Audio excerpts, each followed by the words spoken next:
வணக்கம்.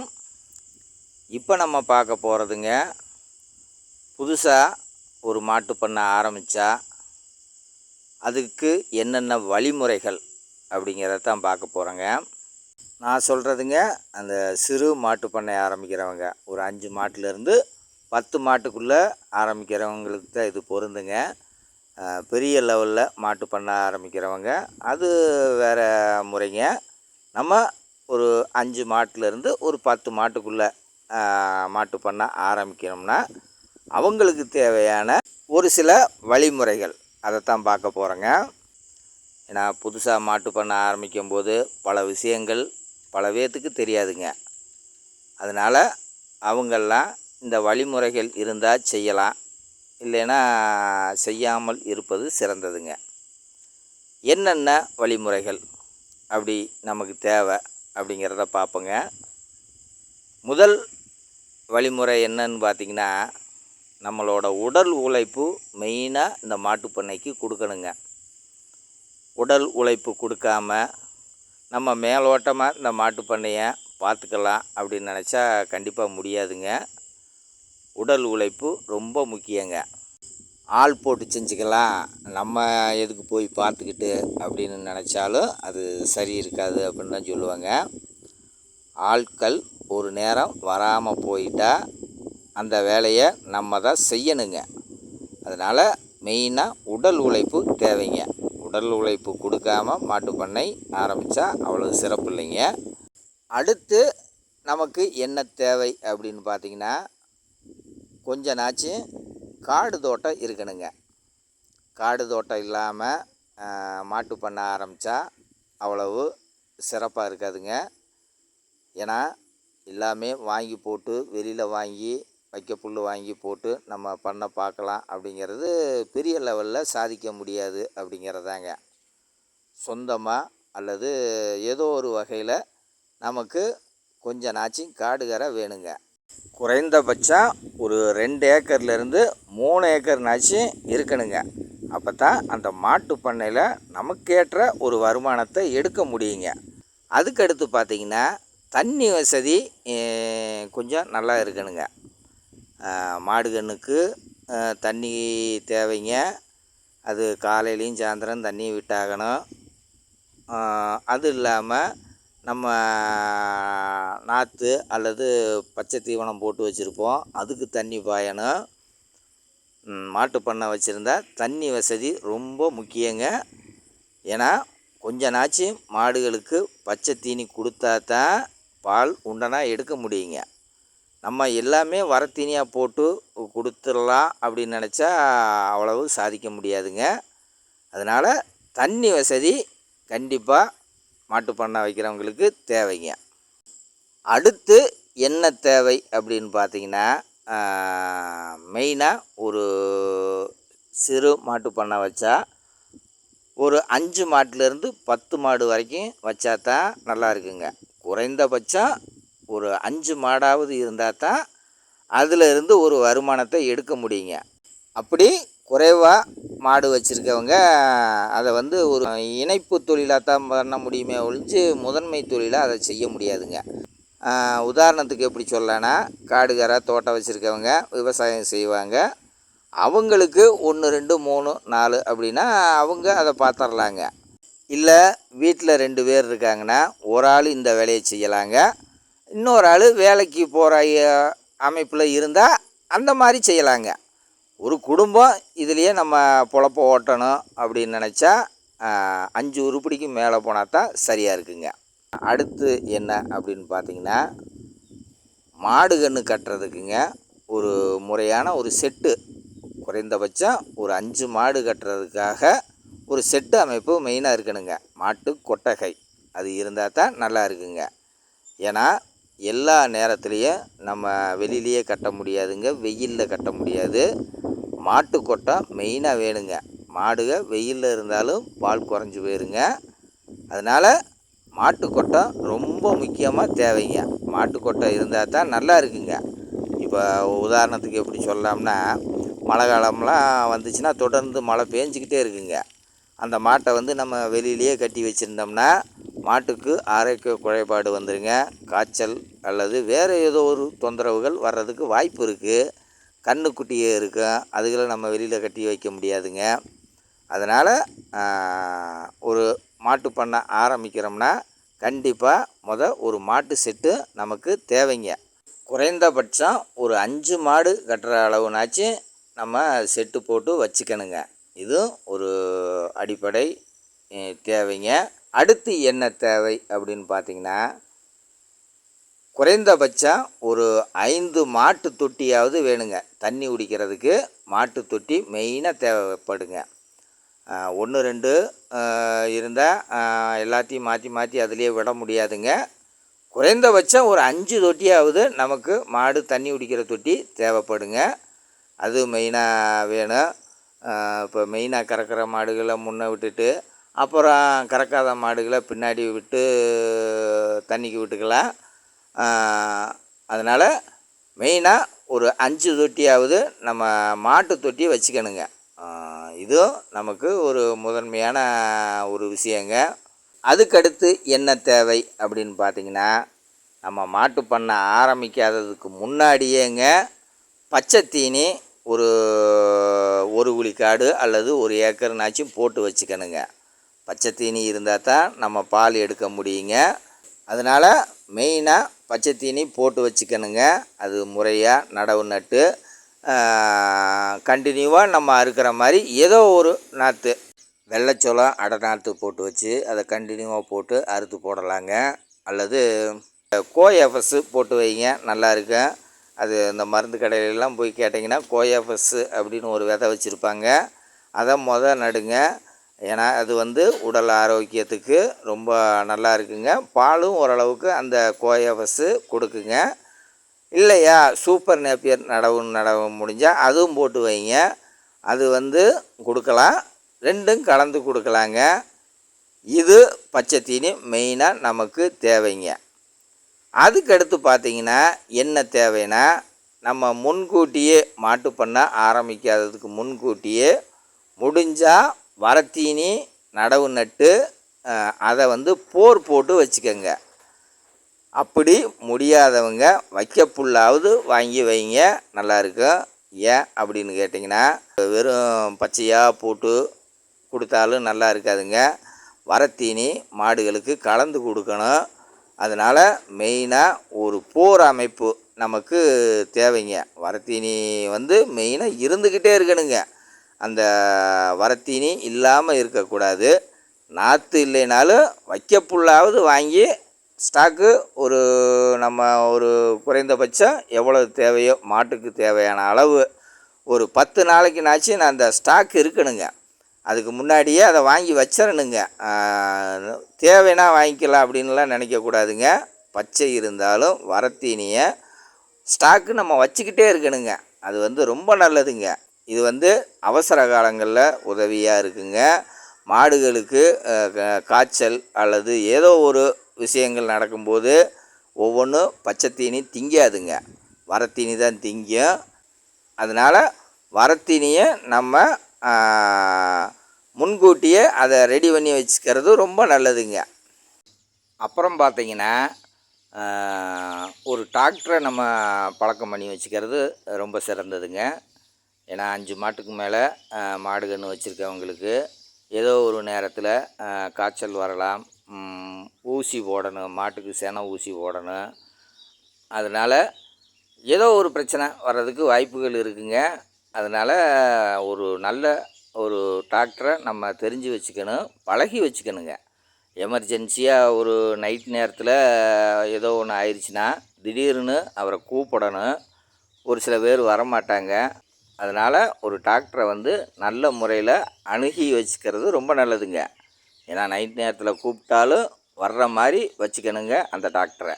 அல்லது பக்கத்தில் எங்கன்னா கால்நடை ஆஸ்பத்திரி இருக்குது அப்படின்னு அதையும் பார்த்து வச்சுக்கணுங்க. அப்புறம் பார்த்திங்கன்னா, காளைக்கு சேர்த்துற மாதிரியும் ஒரு சில நேரங்களில் வருங்க. அதனால் பக்கத்தில் எங்கேயும் காளைக்கு சேர்த்துற இடம் எது இருக்கா அப்படின்னு நம்ம பார்த்து வச்சுக்கணுங்க. அப்புறம் பார்த்திங்கன்னா, மாடுகளுக்கு முதல் உதவி அப்படின்னா, எமர்ஜென்சியாக நம்ம ஒரு சில நேரங்களில் டாக்டர் வர முடியாத காரணத்தினால நம்ம இப்போ ஒரு காய்ச்சலோ வந்துருச்சுன்னா அதுக்கு வந்து முறையான மருந்துகள் நம்ம வாங்கி ரெடியாக வச்சுக்கணுங்க. ஒரு செட்டு காய்ச்சல் மாத்திரை ஒரு செட்டு வாங்கிக்கணும். தீனி எடுக்கலைன்னா அதுக்கு ஒரு செட்டு வாங்கிக்கணும். மடி நோய் எதுவும் வந்துருச்சுன்னா அதுக்கு உண்டான ஆயில்மெண்ட் வாங்கி வச்சுக்கணுங்க. காம்பில் ஏற்றுற டியூப்பு மருந்து வாங்கி வச்சுக்கணும். மடி நோய் மாத்திரைகள் எல்லாம் இது ஒரு செட்டு வாங்கி வச்சுக்கிறது சிறப்பாக இருக்குங்க. டாக்டரே இப்போ நைட் நேரத்தில் கூப்பிட்டு வர முடியல அப்படின்னா இதை நம்ம முதல் உதவியாக செஞ்சு வச்சுக்கலாங்க. திடீர்னு நம்மக்கிட்ட காசு இருக்குங்க, காசு இல்லாமல் போகும். அதனால் முன்கூட்டியே அதெல்லாம் ஒரு செட்டு எது எது என்னென்ன அப்படின்னு தெரிஞ்சு எழுதி நம்ம ஒரு செட்டு வச்சுக்கிறது ரொம்ப சிறந்ததாக இருக்குங்க. அடுத்து பார்த்திங்கன்னா இந்த கயிறு ஐட்டங்க. மாட்டுக்கு புடி கயிறு, மூக்கணாங்கயிறு, கழுத்து கயிறு, கன்றுக்குட்டி போட்டால் அதுகளுக்கு கயிறு வேணுங்க. அந்த திருகிணி, மூக்குச்சண்டு இதெல்லாம் நம்மக்கிட்ட முன்கூட்டியே இருக்கணுங்க. திடீர்னு போய் வாங்க முடியாத சூழ்நிலை ஒரு நேரத்துக்கு வரலாம். அதனால் கயிறெல்லாம் முன்கூட்டியே எல்லாத்துலேயும் ஒவ்வொரு செட்டு இருக்கிறது நல்லதுங்க. இதுக்கு அடுத்து நம்ம என்ன பண்ணணும் அப்படின்னு பார்த்திங்கன்னா, ஒரு 5 மாட்டிலேருந்து பண்ண ஆரம்பிக்கலாம் அப்படின்னு எல்லாம் ஓகே, எல்லாம் முடிவு பண்ணியாச்சு, எல்லாம் ரெடி பண்ணியாச்சு, எல்லாமே இருக்குது அப்படின்னு நீங்கள் நினைக்கலாம். ஆனால் 5 மாட்டுலேருந்து ஆரம்பிக்கிறத விடங்க ஒரு 2 மாடு 3 மாட்டிலேருந்து ஆரம்பிக்கணுங்க. அப்போ தான் நமக்கு வந்து அனுபவங்கள் அதிகமாகுங்க. உடனே எடுத்து 5 உருப்படியே எடுத்து நம்ம கட்டி வச்சுட்டு எல்லாம் பார்த்துடலான்னு நினைக்கக்கூடாதுங்க. அதில் இருக்கிற அடிப்படை வேலைகள் நமக்கு தெரிஞ்சிருக்கணுங்க. ஏன் அப்படின்னு சொல்கிறேன்னா, ஒரு 2 மாடு 3 மாடுனா நம்ம அந்த மாடு சென மாடாக வாங்கிட்டு வருவோம். பாலை கறந்து நம்ம பழகிடலாங்க. இதர வேலைகள் இன்னும் நிறைய இருக்குங்க, அதெல்லாம் செஞ்சு பழகிடலாங்க. இதை வந்து ஒரு 5 உருப்படி நீங்கள் கொண்டு வந்துட்டிங்கன்னா அது பெரு வேலையாகும். இது வந்து சிறு வேலையிலேருந்து நீங்கள் ஆரம்பித்தா தான் சரியாக இருக்குங்க. நம்ம இல்லை ஆளை விட்டு கறந்து நம்ம பால் கொடுத்துக்கலாம் அப்படின்னு நினச்சிங்கன்னா அதில் வந்து லாபம் குறைவுங்க. நீங்களாக பால் ஏற்றணும். பால் ஒரு கம்பெனிக்கோ இல்லை ஏதோ ஒரு பக்கம் நீங்கள் ஏற்ற வேண்டியது வந்தால் தான் நம்ம வந்து ஒரு நல்ல லாபம் எடுக்க முடியுங்க. இல்லை பாலுக்காரங்களை விட்டு நம்ம கறந்து ஏற்றிக்கலான்னா அந்த பால் லாபம் நமக்கு குறையிறதுக்கு வாய்ப்புகள் நிறைய இருக்குதுங்க. அதனால் முடிஞ்ச அளவுக்கு நீங்கள் பால் கறந்து பழகணுங்க. அந்த அடிப்படை வேலைகள் தெரிஞ்சால் தான் சரியாக இருக்கும். அதனால் 2 மாடு அல்லது 3 மாட்டிலேருந்து ஆரம்பிச்சிங்கன்னா பல விஷயங்கள் நீங்கள் கற்றுக்கலாங்க. இதில் என்னென்ன நெளிவு சுழிவு இருக்குது அப்படிங்கிற விஷயமெல்லாம் நீங்கள் கற்றுக்கலாங்க. நல்லது கெட்டது நிறைய தெரியுங்க. அதனால் 2 மாடு அல்லது 3 மாட்டிலேருந்து ஆரம்பித்து ஒரு 2 மாதம் 3 மாதம் குறைந்தபட்சம் அதிகபட்சம் ஒரு 6 மாதம் வரைக்கும் கூட பாருங்கள். அதோட தன்மைகள் என்ன, இதில் நம்ம சாதிக்க முடியுமா அப்படிங்கிறதெல்லாம் தெரிஞ்சு போயிடும். எடுத்தவனே அகலக்கால் வச்சிங்கன்னா சிறப்பாக இருக்காதுங்க. ஏன்னா இது வந்து ஒரு நேரத்தில் உங்களுக்கு செட் ஆகாமல் கூட போகலாம். அதில் வந்து உடல் உழைப்பு அதிகமாக இருக்குது, சிரமங்கள் அதிகமாக இருக்குது அப்படின்னு கூட தோணலாங்க. இதெல்லாம் தெரிஞ்சுக்கணுங்கிறதுக்காக வேண்டி தான் நம்ம அந்த 2 அல்லது 3 மாடு முதலீடுகள் கம்மியாக வருங்க. இப்போ 5 மாடு வாங்கி கட்டிட்டிங்கன்னா அதுக்கு முதலீடு எவ்வளோ ஆகுன்னு பார்த்திங்கன்னா, தோராயமாக ஒரு மாடு 50 ரூபா அப்படின்னு நினச்சிங்கனாலும் 5 மாட்டுக்கு 2,50,000 லட்ச அதுக்கே வந்துடுங்க. அதனால் பெரும் முதலீடு போடுறத விட சிறு முதலீடு போட்டு அதை செஞ்சு பழகிக்கிறது நல்லதுங்க. முடியும் அப்படின்னா பெரும் முதலீடு போட்டு நம்ம மாடு கண்ணை அதிகம் பண்ணிக்கலாங்க. அதுக்காகத்தான் மெயினாக ஒரு 2 மாடு அல்லது 3 மாட்டிலேருந்து ஆரம்பிங்க அப்படின்னு சொல்கிறது. அடுத்து நம்ம என்ன பண்ணணும்னு பார்த்திங்கன்னா, ஒரு 2 மாடு 3 மாட்டுக்கு அளவாக நம்ம தீனி அறுத்து பழகிக்கணுங்க. ஏன்னா இது வந்து ஆள் விட்டு செஞ்சால் அவ்வளோ லாபம் எடுக்க முடியாது. ஆள் அறுத்து போட்டு நம்ம மேல் பார்வையாக பார்த்துக்கணும் அப்படின்னு நினச்சிங்கனாலும் ஒரு சில நேரங்கள் சிரமம் வந்துடுங்க. ஆள் வராமல் கூட போகலாம். அப்போ நம்ம அறுக்கணும். ஒரு 5 மாடு நம்ம அறுக்கணும் அப்படின்னு நினச்சிங்கன்னா அந்த தீனியே பார்த்திங்கன்னா ஒரு 2 மணி நேரத்துக்கு பக்கத்தில் அறுக்கிற மாதிரி வருங்க. அடநாற்று போட்டு வச்சுருப்போம், அதை அறுக்கணும். அல்லது கோஎஃப்எஸோ சூப்பர் நெப்பியரோ போட்டு வச்சுருந்திங்கன்னா அந்த தீனி அறுக்கிறதுக்கு மட்டும் அதை அறுத்து அதை கொண்டு வந்து சேர்த்துறதுக்கு குறைந்தபட்சம் 1 மணி நேரத்துலேருந்து 2 மணி நேரம் ஆயிருங்க. இதுதான் உடல் உழைப்பு அதிகமாக கொடுக்கக்கூடிய வேலைங்க. தீனி அறுக்கிற வேலை ரொம்ப முதன்மையான வேலைங்க. அதை அறுத்து கொண்டு செமந்து போடணுங்க. ஒரு நாளைக்கு 5லேருந்து ஒரு 10 உருப்படி மாடு இருக்குன்னா இதெல்லாம் நம்ம தீனியை கொண்டாந்துக்கணுங்க. காட்டிலேயே கட்டி எல்லாம் சரியாயிரும் அப்படின்னு நினைக்கக்கூடாது. வரத்தீனியே போட்டு சரி பண்ணால் பால் எடுக்க முடியாதுங்க. பச்சை தீனி அறுத்து அதுக்கு டெய்லி கொடுத்தா தான் ஓரளவுக்கு பால் எடுக்க முடியுங்க. நம்ம வரத்தீனியும் காட்டில் கட்டுறதும் அப்பப்போ செய்கிற வேலைகள். மெயினாக நம்ம ஒரு 3 நேரம் கொடுக்கறது பார்த்திங்கன்னா இந்த தீனியை தான் கொடுத்தாகணுங்க. பச்சை கொடுத்தா தான் பால் நல்லபடியாக அதிகப்படியாக நம்ம எடுக்க முடியுங்க. அதனால் அதுக்காகத்தான் மெயினாக சொல்கிறேன். 2 மாட்டிலேருந்து ஆரம்பிச்சிங்கன்னா கொஞ்சம் கொஞ்சமாக அறுத்து பழையறலாங்க. ஒரே அடியாக 5 மாடு அல்லது 10 மாட்டுக்குள்ளே வச்சுக்கிட்டிங்கன்னா இதை உடனடியாக இந்த வேலைகளை செய்கிறது சிரமமாக இருங்க. அதனால தான் தெளிவாக சொல்கிறேங்க. 2 மாட்டிலேருந்து ஆரம்பிச்சிங்கன்னா கொஞ்சம் கொஞ்சமாக அறுத்து பழகிக்கலாங்க. நம்ம இதெல்லாம் பழக்கந்தாங்க, அடிப்படை வேலைகள். இதெல்லாம் பழகிறதுக்கு தான் அந்த 2 மாடு 3 மாடுங்க. பெரும் பண்ணையாக வச்சு ஆள் போட்டு 2 ஆள் 3 ஆள் போட்டு செய்கிறவங்களுக்கு அது வேறு மாதிரி போயிருங்க. ஆனால் நம்மளே அதை செய்யணும் அப்படிங்கும்போது புதுசாக அதை ஆரம்பிக்கும்போது நம்மளோட உடல் உழைப்பு தாங்க நிறைய தேவைப்படும். நாம் தான் அதை பார்க்குற மாதிரியும் வருங்க. இதுவும் தீனி அறுக்கிறதும் மாட்டு பண்ணையில் ரொம்ப முதன்மையான வேலைங்க. அதுக்கடுத்து என்னன்னு பார்த்தீங்கன்னா, அந்த 10 மாட்டுக்கு நம்ம தீனி அறுத்து போட்டு நல்லா தண்ணிக்கு விட்டு எல்லாம் ரெடி பண்ணால் சாணம் போடுங்க. அந்த சாணத்தை நம்ம எடுத்து பழகணுங்க. ஒவ்வொரு மாடும் பார்த்திங்கன்னா ஒரு 2 சட்டி சாணம் போடுங்க, அல்லது 3 சட்டி கூட போடலாங்க. இதே மாதிரி 10 உருப்படி இருக்குன்னா ஒரு 20லேருந்து 30 சட்டி சாணம் எடுக்கிற வேலை இருக்குங்க. இதுவும் பார்த்திங்கன்னா குனிஞ்சு நெளிஞ்சு செமக்கிற வேலை தாங்க. இதுவும் ஒரு வகையில் உடல் உழைப்பு கொடுக்குற வேலைங்க. ஒரு கடினமான வேலைன்னு கூட எடுத்துக்கங்களே. இதெல்லாம் கொண்டு போய் நம்ம சேர்க்குற இடத்துல சேர்த்தாகணுங்க. கணக்குப்படி பார்த்திங்கன்னா இதெல்லாம் 1 மணி நேரம் முன்ன பின்ன கூட ஆகலாங்க. 1 மணி நேரம் 2 மணி நேரம் கூட ஆகலாம் அசால்ட்டாக செஞ்சோம்னா. பக்கத்தில் இருந்தால் பரவாயில்லைங்க, குப்பை குழி போட்டிருந்தா. இதே இது தூரமாக குப்பை குழி அமைஞ்சிக்கிச்சின்னா கொஞ்சம் வேலைப்பாடுகள் அதிகமாக தான் இழுக்குங்க. இந்த தீனி அறுக்கிறதும் சாணம் எடுக்கிறது மட்டுமே ஒரு கடினமான வேலையாக கூட இருக்குங்க. ஏன்னா அந்த கட்டுத்தரையெல்லாம் நம்ம சுத்தம் பண்ணணும், எல்லாத்தையும் ரெடி பண்ணணும். இன்றைக்கி அந்த கட்டுத்தரை கட்டின இடத்துல சுத்தம் இல்லைன்னா அடுத்து அந்த இடம் ரொம்ப அசுத்தமாயிருங்க. அதனால் அந்த சாணத்தை டெய்லி அகற்றணும், காலையிலையும் சாயந்தரமோ. அதே மாதிரி கட்டுத்தரையும் நம்ம சுத்தமாக வச்சுக்கணுங்க. இந்த சுத்தமும் ரொம்ப முக்கியமானதுங்க. மாடு கன்று போட்டுருச்சு, அது என்ன இன்றைக்கி இல்லைன்னா நாளைக்கு எடுத்துக்கலாம் அப்படின்னு நினைக்கக்கூடாதுங்க. அப்போக்கப்போ அதை சுத்தம் பண்ணிடணுங்க. காலையில் ஒரு நேரம் சாயந்தரம் ஒரு நேரம் கண்டிப்பாக அந்த இடத்த சுத்தம் பண்ணணுங்க. அதுதான் சிறந்ததுங்க. நம்ம சுத்தம் பண்ணாமல் விட்டுட்டோம்னா அது ரொம்ப அசுத்தமாயிருங்க. அது நல்லது இல்லைங்க அவ்வளோவா. அதனால் மெயினாக சாணம் எடுத்து பழகணுங்க. இதுக்கு தான் நான் முதல்லையே கடினமான வேலைகள் செய்யக்கூடாது அப்படிங்கிறதுக்கு தான் 2 மாடு 3 மாட்டிலேருந்து ஆரம்பிங்கன்னு ஆரம்பத்துலேருந்து சொல்லிக்கிட்டு இருக்கேங்க. ஆரம்பத்திலேயே சொல்லியிருப்பேன், வீடியோ ஆரம்பத்திலேயே. உடல் உழைப்பு ரொம்ப முக்கியம் அப்படிங்கிறது இந்த 2 வேலைக்கும் தேவைங்க.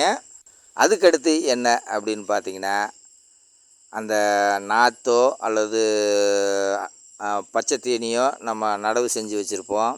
அதுகளுக்கு தண்ணி எட்டி பழகணுங்க. அதனால் வம்புட்டி பிடிச்சி பழகணும், கரை கட்டி பழகணுங்க, பாத்தி பிடிக்க தெரியணும். விவசாய சம்மந்தப்பட்ட வேலைகள் ஓரளவுக்கு இதில் தெரிஞ்சிருக்கணுங்க. எப்படி பாத்தி பிடிக்கிறது, எப்படி தண்ணி கட்டுறாங்க, எந்த முறையில் பாத்தி அமைப்பு வச்சுருக்காங்க, எப்போ உரம் போடணும், எப்போ அதுக்கு தண்ணி விடணும், எத்தனை நாளைக்கு ஒரு தடவை தண்ணி விடணும், இதெல்லாம் தெரியணுங்க. இதுவும் தெரிஞ்சு வச்சுருக்க ஒன்று தாங்க. ஒவ்வொன்றா நம்ம கற்றுக்கிறது தாங்க. அதுக்கு தான் கொஞ்சமாக ஆரம்பிச்சிங்கன்னா சரியாக இருக்கும். அதீதமாக ஆரம்பிச்சுக்கிட்டோம்னா சிரமமாயிருங்க. நம்ம விவசாயம் சார்ந்த எந்த தொழிலுமே உடல் உழைப்பு இல்லாமல் எந்த விஷயத்தையும் செய்ய முடியாதுங்க. இந்த மாட்டுப்பண்ணையும் அந்த வகையில் சார்ந்தது தான், விவசாயம் சார்ந்தது தான். அதனால் உடல் உழைப்பு ரொம்ப முக்கியம் அப்படிங்கிறத திருப்பி திருப்பி சொல்கிறேங்க. அதுக்கடுத்து என்ன பார்க்கணும் அப்படின்னு பார்த்திங்கன்னா, ஒவ்வொரு மாடுகளையும் நம்ம உன்னிப்பாக கவனிச்சிக்கிட்டு இருக்கணுங்க டெய்லி. அது கரெக்டாக முறையாக தீனி திங்குதா, தண்ணி குடிக்குதா அப்படின்னு பார்க்கணுங்க. முறையாக படுக்குதா அப்படின்னு பார்க்கணுங்க. ஏன்னா மாடானது கரெக்டாக படுக்கணுங்க, நின்றுக்கிட்டே இருக்கக்கூடாது. அது நல்லபடியாக அசைப்போடுதா அப்படின்னு கவனிக்கணுங்க. நல்லபடியாக சாணம் போடுதா, சிறுநீர் கழிக்குதா, இதெல்லாம் நம்ம நோட் பண்ணணுங்க. அசைப்போடலைனாலும் பிரச்சனைங்க, அந்த மாடு சிறுநீரோ சாணமோ போடலைனாலும் பிரச்சனை, தீனி எடுக்கலைனாலும் பிரச்சனை, தண்ணி குடிக்கலைனாலும் பிரச்சனைங்க. இதெல்லாம் என்ன காரணம் அப்படிங்கிறதையும் நம்ம ஆரம்பத்துலேருந்து நோட் பண்ணணுங்க. ஒரு அதிகபட்ச மாடுகளை வச்சுக்கிட்டோம்னா இதை வந்து நம்ம 1க்கு 2க்குன்னு 3க்குன்னு வந்துருச்சுன்னா பெரிய டென்ஷன் ஆகி போயிருங்க. அது ஏன்டா இந்த தொழிலை ஆரம்பித்தோம் அப்படிங்கிற ஒரு எண்ணம் கூட வரலாங்க. அதனால தான் அடிப்படை விஷயங்கள் தெரிஞ்சுக்கணுங்கிறக்காண்டி தான் 2 மாடு அல்லது 3 மாட்டிலேருந்து ஆரம்பிங்கன்னு மெயினாக சொல்கிறதுங்க. கற்றுக்கிட்டு வர்றவங்களுக்கு ஒன்றும் பிரச்சனை இல்லைங்க. கற்றுக்காமல் இது எதுவும் தெரியாமல் மாட்டு பண்ண ஆரம்பிக்கிறவங்களுக்கு தான் நான் இந்த விஷயங்களை சொல்லிக்கிட்டு இருக்கேங்க. மாடுகளோட குறைகளை கண்டுபிடிக்க தெரியணுங்க. அதுக்குண்டான வைத்திய முறைகளையும் நம்ம கொஞ்சம் கொஞ்சமாக கற்று வச்சுக்கணுங்க. அதுக்குண்டான இது ஏன் இப்படி இருக்குது அப்படின்னு உடனே நம்ம டாக்டர்கிட்ட கன்சல்ட் பண்ணி என்ன பண்ணணுமோ பண்ணிடணுங்க. அதுக்குண்டான முதல் உதவிகளை கொடுத்துடணுங்க. டாக்டரே வர முடியலனாலும் டாக்டரை கூப்பிட்டு உடனே அதுக்குண்டான வேலைகளையும் செஞ்சிடணுங்க. மாடுகளை நோய் நொடி இல்லாமல் பார்த்துக்கிறது தாங்க மாட்டுப்பண்ணையில் ரொம்ப முக்கியமான விஷயங்கள். மாடுகளுக்கு நோய் நொடிகள் மட்டும் வந்துருச்சுன்னா மாட்டுப்பண்ணையில் நம்மளை போட்டு அமுத்தி விட்டுருங்க. அமுத்திருச்சுன்னா மீடேற முடியாத அளவுக்குலாம் அமுத்துகிற விஷயங்கள்லாம் நடக்கிறதுக்கு வாய்ப்பு இருக்குங்க. ஒரு மாடுக்கு வந்துருச்சுன்னா சமாளிச்சிடலாங்க. அதே இது ஒரு 2 மாடு 3 மாடை விட்டுட்டோம்னு வச்சுக்கோங்க, அப்படியே போட்டு நம்மளை ஒரு வழி பண்ணாமல் விடாதுங்க. ஏன்னா இதெல்லாம் ஒரு அனுபவத்தில் நான் சொல்கிறேங்க. அனுபவம் இல்லாமல் இதெல்லாம் நான் சொல்லலைங்க. அதை பற்றின அனுபவங்கள் இருந்ததுனால தான் இவ்வளோ தெளிவாக சொல்ல முடியுதுங்க. நம்ம பட்ட சிரமங்கள் இன்னொருத்தர் படக்கூடாது அப்படிங்கிற எண்ணம் தானே ஒழிஞ்சுங்க. இது வந்து ஒரு பயமுறுத்துகிற விஷயம் அப்படின்னு நினைக்காதீங்க. நல்லபடியாக மாட்டு பண்ண ஆரம்பித்து முன்னேறலாங்க. அதை செஞ்சுக்கிட்டு தான் நான் இருக்கேங்க. அதுகளுக்கு வந்து நோய்களை அண்ட விடாமல் இருந்தாவே நம்ம மாட்டு பண்ணையில் ஓரளவுக்கு சாதிச்சிடலாங்க. நோயே நம்ம வராது அப்படின்னு சொல்லலைங்க. ஒரு சில நேரங்களில் அந்த மாடுகளுக்கு ஒரு சில இயற்கையான விஷயங்கள் நடக்கிறதுக்கு வாய்ப்பு இருக்குங்க. அப்படி வர்ற நோய்களை நம்ம முத்த விடாமல் பார்த்துக்கணுங்க. அதுதான் மிகப்பெரிய விஷயங்க. அதுக்காகத்தான் சொல்கிறேன். அடுத்து என்ன அப்படின்னு பார்த்தீங்கன்னா, பருவத்துக்கு எப்போ வருது அப்படின்னு பார்க்கணுங்க. எப்போ ஊசி போட்டோம் அப்படிங்கிறது தெரிஞ்சுக்கணுங்க. ஏன்னா மாடு வந்து 7 மாதம் சினையாயிருச்சுன்னா அதை கரெக்டாக 7 மாதத்துல நிப்பாட்டணுங்க. அப்படி 7 மாதத்துல நிப்பாட்டலைன்னா அடுத்த எத்து முறையாக பால் கறக்குமா அப்படிங்கிறது ஒரு சின்ன சந்தேகம் வந்துடுங்க. அதனால் 7 மாதத்துல நிப்பாட்டினா தான் மாடும் ஆரோக்கியமாக இருக்குங்க, கண்ணும் ஆரோக்கியமாக இருக்கும், அடுத்த ஈத்து பாலும் தெளிவாக கொடுக்குங்க. அதனால் நம்மளும் ஆரோக்கியமாக இருக்கலாங்க. அதனால தான் 7 மாதத்துல பாலை நிப்பாட்டணும். அந்த செனை போட்ட நாள் எழுதி வைக்கணுங்க. எப்போ நிப்பாட்டணும் அப்படிங்கிறத எல்லாம் தெரிஞ்சு வச்சுக்கணுங்க. இதெல்லாம் பார்த்திங்கன்னா மாடுகளை கவனிக்கிற விஷயங்க. திடீர்னு போய் நம்ம கிட்டத்தில் நின்னா நம்ம மேலேயே தாண்டிடுங்க. அதனால் இதெல்லாம் நம்ம முறையை தெரிஞ்சுக்கணுங்க. அதனால தான் ஒரு நோட்டு போட்டு எப்போ பருவத்துக்கு வந்திருக்கு, எப்போ செனை ஊசி போட்டிருக்கோம், எப்போ கன்று போட்டுச்சு அப்படிங்கிறத ஒவ்வொரு மாட்டுக்கும் தனித்தனியாக எழுதி வச்சு பழகுங்க. அதுதான் நல்லா இருக்குங்க. அதுக்கடுத்து பார்த்திங்கன்னா, மாடு கொட்டமே அமைஞ்சாலும் இரவு நேரங்களில் அது வெளியில் படுத்தா நல்லா இருக்குங்க. அதனால் முன்னாடி கொஞ்சம் மாடுகள் கட்டுற மாதிரி ஒரு சமமான நிலையில் கல்லுகள் இல்லாமல் ஒரு இட வசதி மாடுகளை நைட்டு நேரத்தில் கட்டுறதுக்கு. மழை நேரங்களில் வேண்டாங்க, நைட் நேரத்தில், மழை இல்லாத நேரங்களில் நைட் நேரத்தில் வெளியில் கட்டினா சிறப்பாக இருக்குங்க. அப்போ தான் அது நல்லபடியாக படுக்குங்க. கொட்டத்துக்குள்ளேயே கட்டி வச்சுருந்தாலும் அவ்வளவு சிறப்பு இருக்காது. அதனால் வெளியில் கட்டுறதுக்கு ஒரு நல்ல அமைப்பில் இட வசதி கண்டிப்பாக தேவைங்க. அது ஒரு 5 உருப்படியிலேருந்து 10 உருப்படி கட்டுற மாதிரி இட வசதி மெயினாக வேணுங்க. கம்பியோ அடித்து வைக்கலாம், அல்லது காடி அமைப்பு கூட போட்டு வைக்கலாம். உங்களுக்கு அது எப்படி சௌகரியமாக இருக்கோ அதுக்கேற்ற மாதிரி வெளியில் அது நல்லா படுக்கணுங்க. இது ஒரு முக்கியமான விஷயங்கள். அதே மாதிரி பகலில் பார்த்திங்கன்னா மரத்து நிழலில் கட்டினா சிறப்பாக இருக்குங்க. அந்த அமைப்பு இல்லைன்னா கொட்டத்துக்குள்ளே கட்டுங்க. முடிஞ்ச அளவுக்கு மரத்து நிழல் இருக்கிற மாதிரி முடிஞ்சால் உருவாக்கிக்கிங்க. அதுவும் ஒரு வகையில் நல்லது. அடுத்து பார்த்திங்கன்னா மாடுகளுக்கு மூக்கணாங்கயிறு மெயினாக மாற்ற தெரியணுங்க. ஏன்னா எல்லா நேரத்துலையும் சரியாக இருக்கும் அப்படின்னு சொல்ல முடியாது. திடீர்னு மூக்கணாங்கயிறு அவுந்து போகலாம். அந்த நேரத்தில் நம்ம மூக்கணாங்கயிறு மாற்றி பழகிக்கணுங்க. இதுவும் வந்து மாட்டுப் பண்ணையில் அடிப்படை தேவைகளில் ஒன்று தாங்க. ஏன்னா திடீர்னு ஒரு மாட்டுக்கு மூக்கு கயிறு அவுந்து போயிடும், அந்து போயிடும். அதை வந்து நம்ம உடனே மாற்றணுங்க. அந்த நேரத்தில் நம்ம ஒரு ஆளை பிடிச்சி தேடிக்கிட்டு இருக்கக்கூடாது. நம்ம எப்படி மாற்றுறது, எந்த முறையில் மாற்றுறாங்க அப்படிங்கிறதெல்லாம் தெரிஞ்சு வச்சுக்கணுங்க. அதே மாதிரி புடி கயிறு மாற்றுறத தெரிஞ்சுக்கணுங்க. கன்றுக்குட்டிகளுக்கு எப்படி நம்ம கயிறு போடுறது அப்படிங்கிறதெல்லாம் தெரிஞ்சு வச்சுக்கணுங்க. இன்னொன்றும் பார்த்திங்கன்னா, நாள்பட கயிறாக இருக்குங்க. 1 வருஷம் 1.5 வருஷம் கூட நம்ம விட்டுருப்போம். அப்படி விடக்கூடாதுங்க. ஒரு மாதிரிய கயிறு இருக்கும்போதே அந்த கயிறெல்லாம் மாற்றி விட்டுறணுங்க. இதெல்லாம் நம்ம மாட்டுப் பண்ணையில் இந்த விஷயங்கள்லாம் அடிப்படைகளில் ஒன்றுங்க. இதுக்கு தான் ஆரம்பத்திலே நான் சொல்லியிருப்பேங்க, மூக்கணாங்கயிறு மற்ற கயிறு எல்லாமே ஒரு செட்டு நம்ம கையில் வச்சுக்கணும். திடீர்னு அந்து போச்சுன்னா அதை மாற்றி விடுறதுக்கு சௌகரியமாக இருக்குங்க. அடுத்து என்ன தேவை அப்படின்னு பார்த்திங்கன்னா, ஒரு நாய் ஒன்று ஒரு மாட்டுப் பண்ணையோ தோட்டங்காடோ வச்சுருந்தா ஒரு நாய் ஒன்று மெயினாக வளர்த்துங்க. ஏன்னா நைட் நேரத்தில் ஒரு சில நேரங்களில் அசந்து தூங்கிட்டா அதுதான் நமக்கு ஏதோ ஒரு விஷயத்த காட்டி கொடுக்குங்க. மாடுகள் கயிறு அவுந்துக்கிட்டாலும் அல்லது வேறு மாடுகள் எது நம்ம கட்டுத்தரைக்கு வந்துட்டாலும், ஏதோ ஒரு நாய்கள் மற்ற நாய்கள் நம்ம கட்டுத்தரைக்கு வந்தாலும், இல்லை மனிதர்கள் யாருனாச்சும் வந்தாலும் அதுதான் நமக்கு காட்டி கொடுக்குங்க. அதனால் மெயினாக ஒரு நாய் ஒன்று வளர்த்துங்க, நல்லாயிருக்கும். அடுத்து என்ன அப்படின்னு பார்த்திங்கன்னா, மாட்டுப்பண்ணை இருக்கிற இடத்துலையே நம்மளும் இருந்தால் நல்லதுங்க. மாட்டுப்பண்ணை ஒரு பக்கமும் நாம் ஒரு பக்கமும் இருந்தால் அவ்வளவு சிறப்பு இல்லைங்க. மாட்டுப்பண்ணை எங்கே இருக்கோ அங்கே நம்ம இருக்கிறது ரொம்ப முக்கியங்க. நம்ம மாட்டுப்பண்ணையை ஒரு பக்கம் வச்சுட்டு போய் வந்து பார்த்துக்கலாம் அப்படிங்கிற எண்ணம் வேண்டாங்க. ஒரு மாடு திடீர்னு சினையாக இருக்கும், கன்று போடுற கூறு வருங்க, அதை நம்ம பார்க்கணுங்க, பார்த்து பராமரிப்பு செய்யணும்.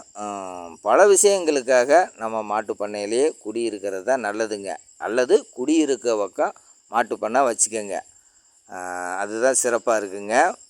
இப்போ நான் சொன்ன விஷயங்கள் எல்லாம் கற்றுக்க வேண்டிய விஷயங்களுங்க, பழக வேண்டிய விஷயங்கள், தெரிஞ்சுக்கக்கூடிய விஷயங்களுங்க. இதெல்லாம் தெரிஞ்சுக்கிட்ட பின்னாடி அதீதமாக மாடுகளை வளர்த்துனா நம்ம லாபம் எடுக்கலாங்க, ஆள் போட்டு செய்யலாம், எல்லாமே பண்ணலாங்க. என்னென்ன நம்ம வழிமுறைகள் அது இதில் என்னென்ன இருக்குது, நெளிவு சுழிவுகள் எல்லாம் தெரிஞ்சிருங்க. அதுக்கு பின்னாடி பெரிய லெவலில் நம்ம மாட்டுப் பண்ண ஆரம்பித்தா நல்லா இருக்குங்க. முதல்ல 2 அல்லது 3 மாட்டிலேருந்து ஆரம்பித்தா சிறப்பாக இருக்குங்க. எல்லாம் ரெடி ஆனதுக்கு பின்னாடி பால் கறக்கிற மிஷின் வாங்கி வைங்க, தீனி ஓட்டுற மிஷின் வாங்கி வைங்க, நாற்று அறுக்கிற மிஷினு கூட முடிஞ்ச அளவுக்கு வாங்கி வைங்க. மாட்டுப் பண்ணைக்கு தேவையான உபகரணங்கள் அப்புறம் நீங்கள் அதீதமாக வாங்கி வைக்கலாங்க. ஆரம்பிக்காததுக்கு முன்னாடியே இந்த உபகரணங்கள்லாம் வாங்கி வச்சிங்கன்னா ஒரு சில நேரங்களில் தோல்வி நிலை ஏற்படும் போது நமக்கு முதலீடுகள்லாம் நஷ்டமாகி போயிருங்க. கணக்குப்படி ஒரு 5 மாட்டிலேருந்து ஆரம்பித்தாவே 5 லட்ச ரூபாய்க்கு பக்கத்தில் நமக்கு முதலீடு தேவைங்க.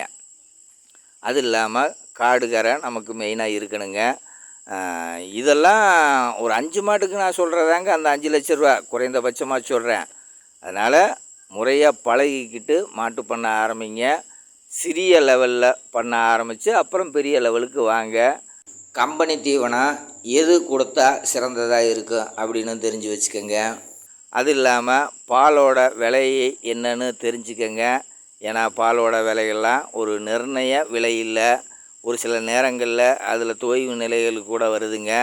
இதெல்லாம் நல்லா யோசனை பண்ணிக்கிட்டு மாட்டு பண்ண ஆரம்பிக்கிங்க, தெளிவாக இருக்கும். இதில் ஏதோ ஒன்று கோட்டை விட்டாலும் நமக்கு ஒரு தொய்வு நிலை ஏற்பட்டுருங்க.